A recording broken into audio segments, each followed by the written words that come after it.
Right, I came across a user manual for the uh, AP PowerAce 102. I think you've seen this in some of my videos, and it's an interesting old manual. But the most interesting thing is that it actually has a schematic in it, and I got a chuckle out of some of the circuits in there. It reminded me back in the day of some of the pretty cheesy circuits that people would come up with. Not that they were all that bad, but certainly a lot of kind of cheating and kind of on the edge of things that would work and things that wouldn't work. And this is kind of an example of kind of just in the day. This is kind of how things were designed. Let's take a look at the main schematic here. Um, there's quite a bit of stuff going on here. It even has a parts list and everything. Pretty cool, but it has everything in there. So let's zoom in a bit. All right, so this is the first half of the circuit. The upper section is the power supply. So it is a two-prong AC connector, no ground anywhere. So that's kind of fun.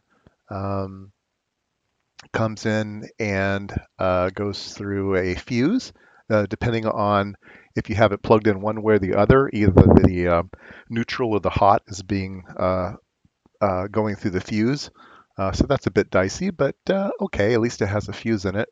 There is a power switch, transformer, bridge rectifier, and then there's a minimum amount of capacitors. There's one big capacitor on the unregulated side, and a tiny capacitor on the regulated side. So that's pretty sparse.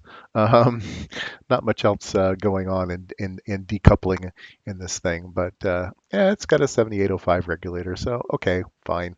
That's kind of the way things were done back then. Um, so the first circuit down here at the bottom is a one-shot circuit. So there is a switch, a momentary switch, and you press that switch and it outputs a pulse of a certain length. So this uses a 74 121, which is a one-shot multi-stable vibrator. Um, and the switch is hooked to pull up. So you normally it's high, you switch it low, and it goes to ground. And you can see that it's actually AC coupled into the circuit. So that's kind of unusual. You don't see a lot of that going on these days, but it allows an edge to go through. Now, in a lot of these circuits, remember this is TTL. This is not LS. This is not HC. This is regular old TTL. So this is a 74 121. So they're pretty power hungry, but all of the inputs can be floated because there is an internal pull-up resistor. So if a pin is not connected, it is pulled up high. So there's no need to create any external pull-ups like you would in a CMOS circuit. So normally this pin would be high, and if a glitch comes along and it fires through that capacitor, it'll go low for a second and fire the multi-stable, and a pulse will come out on Q and not Q. So that's kind of fun. Right next to it is a very interesting circuit, just to the right of it. There's an input, and it goes into a Darlington transistor. Darlington is just two transistors in the same package so that you have a very high beta, a very high gain. So very little input swing results in a saturated output. Um, and again, we have a 100K resistor, so it doesn't take a lot of voltage on the input to let this thing swing around, or a lot of current, I should say, on the input to let this thing go. Anything over, let's see, there's two diode drops there, so anything over about 1.5 volts will make this thing fire. And there is a capacitor again, interesting, to allow edges to go through. So the input has a capacitor that allows sharp edges to go through and fire very quickly. So what does the circuit do? It goes into the next stage where there's a pull-up and an inverter.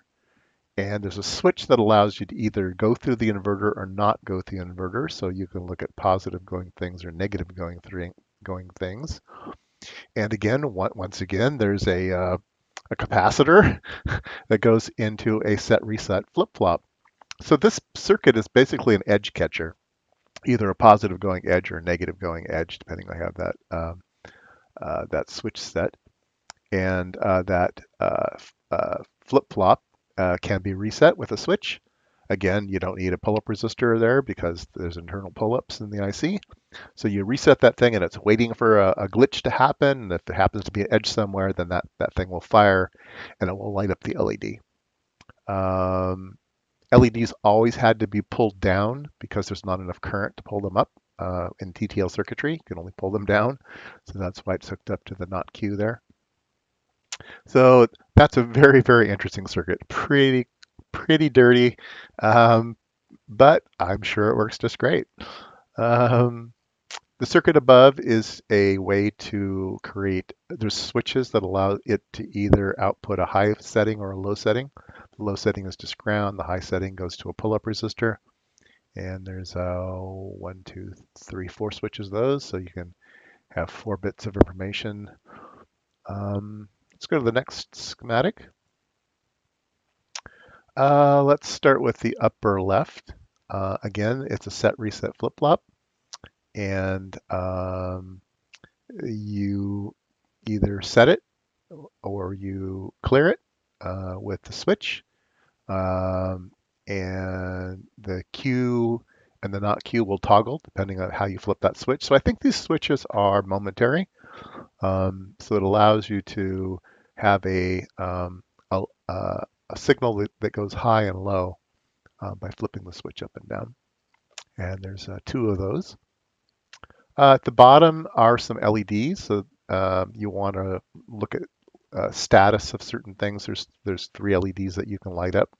The LEDs are driven with Darlington transistors. So 100K, so it doesn't take a lot of current to make these LEDs come on. And then, if you remember, there's a 555 timer. It allows you to generate a clock, and so that's the upper section there. So that's just a standard 555 timer with variable capacitors that allows you to change ranges. And the most interesting thing in this circuit is the output. The not clock signal comes from the 555 timer, and the clock goes through an inverter. So you can either have the regular signal or the inverted signal. A 555 timer actually has a push-pull output, so it allows you to drive high and drive low, whereas TTL doesn't drive high very well. So they put an additional pull-up on the output, so that 1K resistor allows you to pull up a little harder than normal for the output. So they kind of added that. So a little bit dirty too. Anyway, I thought you might enjoy that. Some circuits from the olden days, some cheap and dirty tricks. No bypass capacitors anywhere. It is what it is. It seems to work just great though, but it is, like I said, a little bit on the dirty side. So looks like fun.